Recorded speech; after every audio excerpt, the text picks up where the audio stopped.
নূহ আলাইহিস সালাতু ওয়াস সালামের প্লাবনের সময় বাইতুল্লাহ ভেঙে গিয়েছিল, ভেসে গিয়েছিল। আল্লাহ সুবহানাহু ওয়া তাআলা ইব্রাহিম আলাইহিস সালাতু ওয়াস সালাম, ইসমাঈল আলাইহিস সালাতু ওয়াস সালামকে আদেশ দিলেন, وَإِذْ بَوَّأْنَا لِإِبْرَاهِيمَ مَكَانَ الْبَيْتِ।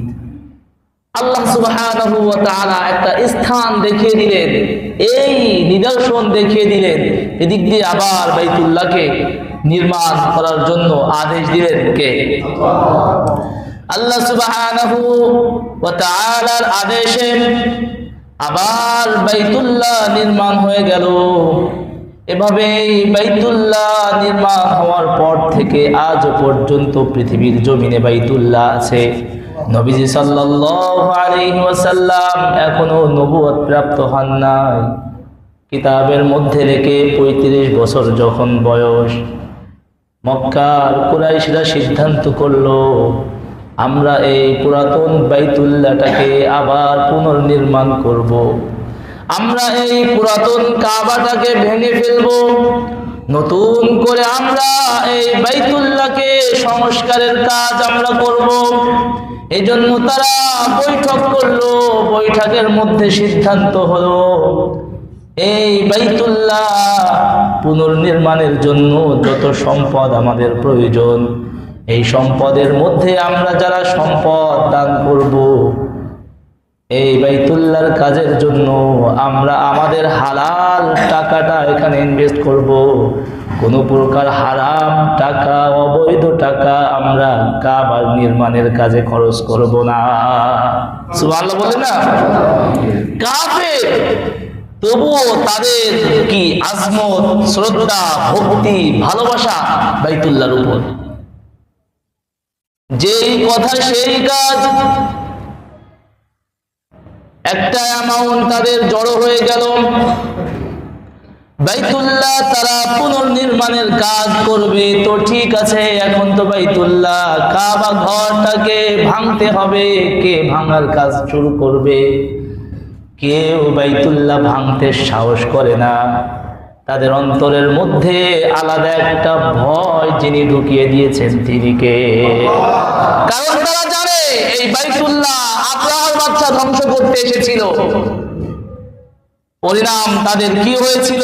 কুরাইশ নেতাদের সামনে হয়েছিল। সবাই তারা কি জানে। এই জন্য বাইতুল্লাহ তারা যদিও এটা সুন্দর করার জন্য পরামর্শ করছে, সুন্দর গাঁথনি দিয়ে, উন্নত মানের মিস্ত্রি দিয়ে এটা সুন্দর করতে চায়, তবে বাইতুল্লাহ ভাঙলে আবার যদি সেই রব্বে কারীম আব্রাহার বাচ্চার সমস্ত হস্তি বাহিনীকে ধ্বংসের জন্য রব্বে কারীম যেমন আযাব আর গজব পাঠিয়ে দিয়েছিল, এখন আমরা আবার ভালো নিয়াতে ভাঙতে গেলেও যদি রব্বে কারীম আমাদেরকে ধ্বংস করে, এই ভয় তাদের মধ্যে একটা কাজ করতেছিল।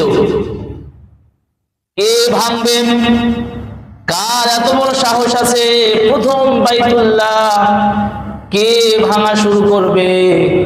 ওয়ালিদ বিন মুগীরা নামক একজন ব্যক্তি, তিনি অল্প অল্প করে কাবা ভাঙা শুরু করলো। যখন দেখলো আসমান থেকে কোনো মুসিবত আসলো না, আসে না, তখন সকলেই মিলে ভাঙার কাজে তারা সহযোগিতা করলো। বাইতুল্লাহ ভাঙা শেষ, পুনর্নির্মাণ হবে ভালো মিস্ত্রি দিয়ে, অভিজ্ঞ মিস্ত্রি দিয়ে সুন্দরভাবে কাবাটাকে আবার পুনর্নির্মাণের কাজ শেষ করলো। এবার মহামূল্যবান জান্নাতি যে পাথর একটা আছে কাবার সাথে লাগানো, এই কাবার এই সুন্দর এই কালো পাথরটা কে সেট করবে? এটা নিয়ে কাবার চত্বরে কাফের নেতাদের মধ্যে একটা গ্যাঞ্জাম ফাসাদ সৃষ্টি হয়ে গেল। এক নেতা বলে, এটা আমি, এই মহামূল্যবান পাথর, এত মহৎ একটা কাজ, এটা আমি লাগাবো। আর এক নেতা বলে, না, এটা আমি করব। আর এক নেতা বলে, না, যদি রক্তের গঙ্গা বহে দেওয়া লাগে তবুও দেব, যুদ্ধ বিদ্রোহ করা লাগে তবুও করব। কিন্তু এই দামি কাজটা, এই পাথরটা কাবার ওয়ালে আমি সেট করব। এভাবে তাদের মধ্যে দ্বন্দ্ব লেগেই থাকলো। এভাবেই চলতে চলতে যখন অনেক সময় অতিবাহিত হয়ে গেল, যুদ্ধ লাগবে, তাদের মধ্যে একটা সংঘর্ষ হবে, এই এক পর্যায়ে একজন নেতা বলে উঠল যে আজ এই পর্যন্তই থাক, আগামীকাল সর্বপ্রথম মসজিদে হারাম অর্থাৎ বাইতুল্লাহ প্রধান গেট দিয়ে যে প্রবেশ করবে, এই মহা মূল্যবান এই কাজটা, এই পাথরটা ওয়ালে কে কিভাবে সেট করতে হবে সেই সিদ্ধান্ত দেবে, আমরা তার সিদ্ধান্ত মেনে নিব। পড়েন না সুবহানাল্লাহ। সকলে অপেক্ষমান। সর্বপ্রথম যেই ব্যক্তিটা মসজিদুল হারামে প্রবেশ করলেন তিনি আর কেউ নন, তিনি হলেন রহমতের নবী, মায়ার নবী, দো জাহানের সরদার মুহাম্মদুর রাসূল সাল্লাল্লাহু আলাইহি ওয়াসাল্লাম। পড়েন সুবহানাল্লাহ। এই তো আলামিন চলে এসেছে, সবাই খুশি হয়ে গেলেন, কারণ নবুয়ত প্রাপ্তির আগে থেকেই তো মুহাম্মদুর রাসূল সাল্লাল্লাহু আলাইহি ওয়াসাল্লাম সকলের কাছে প্রিয় ব্যক্তিত্ব ছিলেন, সকলেরই কাছে অনেক মর্যাদাবান একজন ব্যক্তি ছিলেন। আলামিন তার উপাধি দিয়েছিলেন, সকল প্রকার আমানত তার কাছে রাখলে বিশ্বাসের সাথে সেই আমানত আবার পরিপূর্ণভাবে সকলের কাছে পৌঁছে দিতেন তিনি মুহাম্মদুর রাসূল সাল্লাল্লাহু আলাইহি ওয়াসাল্লাম। সবাই খুশি। মুহাম্মদুর রাসূল সাল্লাল্লাহু আলাইহি ওয়াসাল্লাম জিজ্ঞেস করলেন, কি হচ্ছে আপনাদের মাঝে? বলে এই ঘটনা। নবীজি সাল্লাল্লাহু আলাইহি ওয়াসাল্লাম নিজের গায়ের চাদরটা খুলে দিলেন, নিজ হাতে কালো পাথরটাকে চাদরের মাঝ বরাবর রাখলেন। রাখার পর সমস্ত নেতাদেরকে এবার বললেন, তোমরা চাদরের চতুর্দিকে ধরে তোমরা কাবার কাছে নিয়ে চলো। সবাই চাদরের চতুর্দিকে ধরে কাবার কাছে নিয়ে গেল। নবীজি সাল্লাল্লাহু আলাইহি ওয়াসাল্লাম নিজ হাতে চাদর থেকে কালো পাথরটা উঠিয়ে কাবার ওয়ালে নিজেই সেট করে দিলেন। আরো আসতে বলেন, আরো চিৎকার দিয়ে বলেন সুবহানাল্লাহ। এত বিরাট মর্যাদা সম্পূর্ণ কাজ যিনি করলেন তিনিও যেন তেন ব্যক্তিত্ব নন, তিনি সকল নবীদের সর্দার, শ্রেষ্ঠ নবী, রহমতের নবী, মায়ার নবী মুহাম্মদুর রাসূল সাল্লাল্লাহু আলাইহি ওয়াসাল্লাম। তাদের সকল প্রকার দ্বন্দ্ব নিমিষেই মিটিয়ে দিলেন।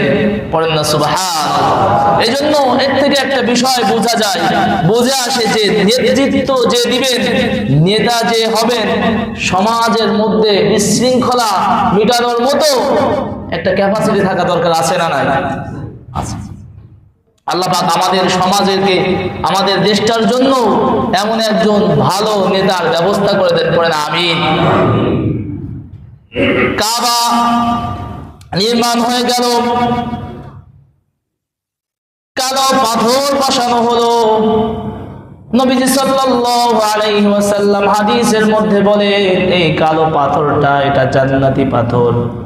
এই পাথরটা কালো ছিল না, এই পাথরটা সাদা ধবধবে দুধের মতো ছিল।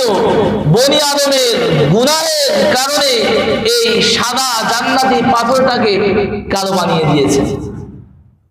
নবীজি সাল্লাল্লাহু আলাইহি ওয়াসাল্লাম বলেন, কিয়ামতের ময়দানে এই কালো পাথরকে আবু কুবাইস একটা পাহাড়ের নাম, এই পাহাড় সমপরিমাণ বিরাট পাথরটাকে বানিয়ে দিবেন।